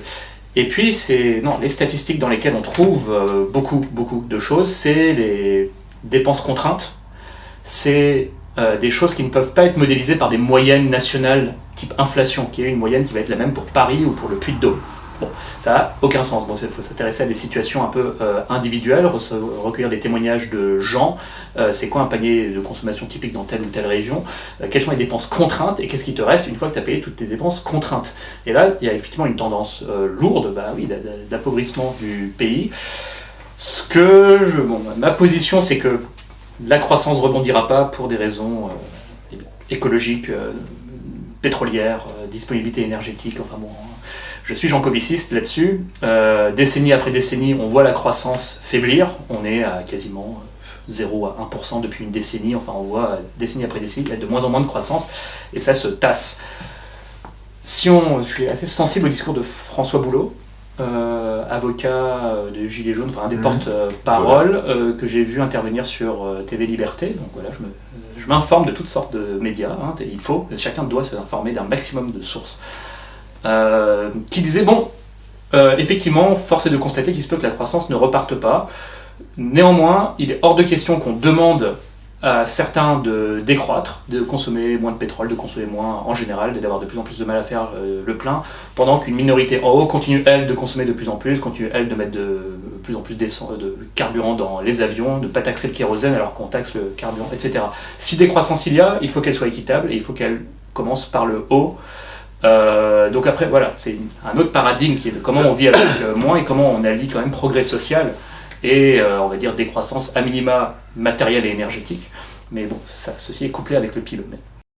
Et voilà, donc Charles, dans un contexte qui pourrait être de plus en plus contraint sur le plan énergétique, matériel, climatique et donc économique et au sens du PIB, comment on fait qu'on soit libéral ou pas d'ailleurs, mais en l'occurrence, je pense que tu te réclames plutôt du courant libéral. Comment on fait pour faire société, s'en sortir par le haut, ressouder le pays? Eh bien, justement, je pense que, enfin, en tout cas, la conviction que j'ai en tant que libéral, c'est que je préfère, il est plus prudent, il est plus résilient, d'avoir 1000 plans qu'un seul. Centralisé au public et du coup je pense que la résilience vient des systèmes bottom-up, des systèmes décentralisés, des individus, des organisations privées libres qui néanmoins doivent interagir, doivent collaborer, doivent vendre, doivent acheter, doivent coopérer, du coup doivent s'entendre. Et je préfère cette mécanique-là, j'ai bien plus confiance dans cette mécanique-là pour inventer, pour trouver des solutions et innover avec de nouvelles contraintes. Et je pense que oui, alors après on va pas rentrer sur le terme libéral, mais voilà, il y a des choses auxquelles on tient tous, et en fait je crois qu'en France on se trompe souvent, on préfère défendre les modes d'organisation, et en l'occurrence souvent des modèles sociaux monopolistiques, centralisés, publics, alors que ce à quoi on tient, c'est les finalités, c'est le résultat, c'est-à-dire santé accessible à tous, éducation accessible à tous. Je pense que les moyens, et puis dans des systèmes viables, soutenables, durables, sustainable comme on dit, aucun système surendetté sur plusieurs générations n'est durable. Ouais. Donc c'est pas un système auquel s'attacher. Donc, le peu de croissance même du PIB qu'on a aujourd'hui est sous perfusion de dette. Hein, donc, voilà. Et depuis plusieurs générations, donc on est peut-être à la fin des générations gâtés qui ont bénéficié de plus de confort qui n'ont travaillé, en tout cas qui ont produit de richesses et de systèmes viables pour l'avoir. Donc il faut se préparer à ça, il faut être lucide sur ça. Et je pense que l'innovation est jamais anticipable, et encore moins quand elle peut émerger de partout quand on laisse la société la plus libre et responsable de son sort et de celle de ses proches. C'est de là que naîtront les innovations organisationnelles, techniques, agricoles, scientifiques, et bien plus quand tout le monde est responsabilisé et récompensé et libre aussi d'agir en fonction de ses desiderata, et en réalité la nature, l'état de nature coopère comme l'homme coopère. L'homme est l'animal le plus social, et que la loi de la jungle, c'est bien plus souvent la coopération que le loup pour l'homme, comme on dit. Et on le voit, on le constate partout. Il y a plein de gens qui spontanément, gratuitement, avec beaucoup d'empathie, coopèrent, échangent et trouvent des solutions. Et encore faut-il leur laisser un maximum du fruit de leur travail, économiser, capitaliser, pour pouvoir demain investir quand il y a besoin d'investir dans les solutions qu'ils auront trouvées. Ça est un peu conceptuel pour le coup, mais ça revient, moi, l'idée fondamentale. Que, j'ai confiance dans les individus et leur organisation et coopération spontanée. Et deux, je ne me sens de toute façon aucune légitimité. Et deux, j'ai pas le choix. Parce que je me sens aucune légitimité et je suis... Enfin, faut être sacrément sûr de soi pour se dire, ok, moi je suis tellement omniscient, tellement bienveillant, que j'ai toutes les solutions, confiez-moi le truc et je vais faire ceci, cela. Faut vraiment manquer de lucidité, donc c'est pour ça que je pense qu'il vaut mieux laisser à chacun le soin de trouver ses solutions et de prendre les solutions que tous les autres chacun nous proposent. Et il y en a beaucoup. Donc en tout cas, ce que je vois le mieux marcher dans la situation un peu paralysée, inerte et pleine de contraintes, et on va dire le système assez difficilement réformable dans lequel on est, ce que je vois le mieux marcher, ce sont ce que font les individus quand ils prennent les choses en main, quand ils prennent conscience de tout ce qu'ils peuvent faire, malgré le fait qu'on leur ait dit que le système s'occupait de tout à leur place, mais une fois qu'ils sont soit sous contrainte, soit motivés, on les voit faire beaucoup de choses. Soit les individus, soit des collectifs locaux, parce que l'individu seul ne vaut rien. Associé. Donc c'est tout ce que je vois marcher, effectivement, ce sont des démarches territoriales, soit impulsées par des individus, impulsées par des maires motivés, qui donnent une impulsion à leur commune. Ça aussi, je pense que les maires peuvent prendre conscience de tous les leviers d'action qui peuvent potentiellement se réapproprier. Ils en ont conscience, hein, mais là aussi, ils sont symboliquement pas assez valorisés dans le champ politique. C'est clairement, et d'ailleurs c'est les élus qui ont le plus la confiance de leur population. C'est de eux que devrait repartir et se réenchanter la politique, c'est les maires. Ouais. Moi je reçois beaucoup de messages d'individus, par contre, qui qu'est-ce que je dois faire, qu'est-ce que je peux faire, etc. Je suis vous êtes de très loin la personne la mieux placée pour savoir ce qui est bon pour vous. Il y a tellement de paramètres qui vous appartiennent, qui est là où vous habitez, votre entourage, les dynamiques locales, les ressources naturelles qui vous entourent, les entreprises, enfin... on peut donner des pistes et voilà, suivez nos fils de discussion sur LinkedIn, sur Facebook pour voir un peu des discussions inspirantes, mais la solution appartient ultimement aux individus qui vont devoir de plus en plus, et ça je le dis, ça vient de témoignages qui se multiplient, qui convergent tous dans le sens de témoignages de gens assez bien placés dans la sécurité et la défense qui m'informent sur ces sujets-là. Vraiment, de plus en plus, la responsabilité de votre propre résilience, de votre propre sécurité, de votre propre bien-être va reposer de plus en plus sur les individus qui vont être appelés à faire la part des choses sur ce qu'ils peuvent attendre de l'État et des entreprises et ce qu'ils peuvent attendre d'eux-mêmes. Et donc tout ça, ce sont d'excellentes nouvelles.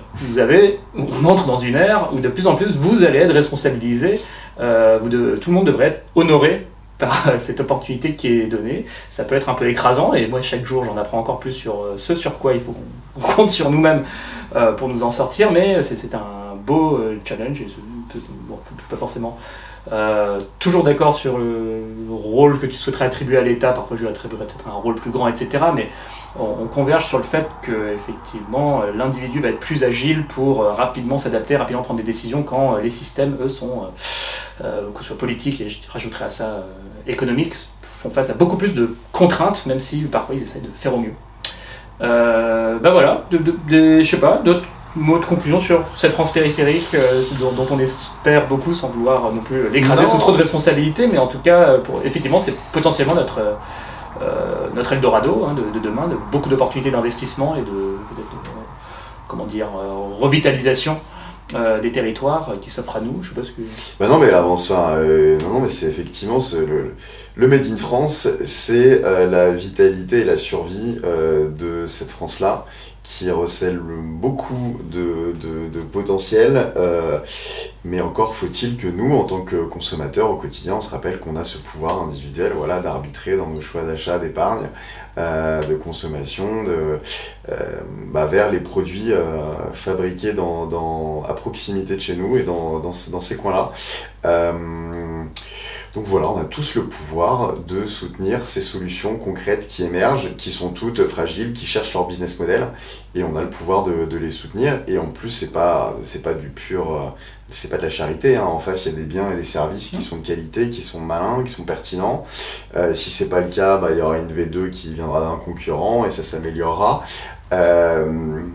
Mais voilà, en tout cas, il faut être attentif à toutes ces solutions, ces marques, ces initiatives qui se lancent à proximité de chez nous. Elles manquent essentiellement aujourd'hui de notoriété et c'est un cap aussi qu'on peut leur faire passer. Hein, likez, partagez, suivez sur les réseaux toutes ces initiatives à but lucratif ou non lucratif. Faites-les connaître, pratiquez-les, consommez-les.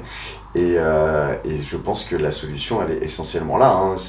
À un moment donné, posez-vous les bonnes questions. C'est quoi vos engagements, c'est quoi vos indignations et c'est quoi votre quotidien. C'est quoi votre quotidien de choix, de consommation, de pratique. Voilà. Vous n'avez pas besoin de ministère de la politesse pour dire bonjour et laisser sortir du métro. Vous n'avez pas besoin d'un ministre pour vous dire quoi manger, quoi boire, pour vous soucier d'écologie, d'aménagement du territoire et de réindustrialisation. Tout ça dépend de chacun de nous. D'accord, très bien Charles, et merci beaucoup. Eh bien voilà, pour un aperçu du pouvoir majeur que vous avez avec votre carte de crédit. À nouveau, il suffit de petits changements, ne serait-ce que de mentalité, pour avoir des impacts énormes sur notre pays et sur le lien social. Je suis très très loin d'être exemplaire et cette interview me rappelle à quel point j'ai encore du travail, à commencer par m'informer. Et puis merci beaucoup Charles, et puis ce message est entendu et tu reviens quand tu veux. Merci Cyrus.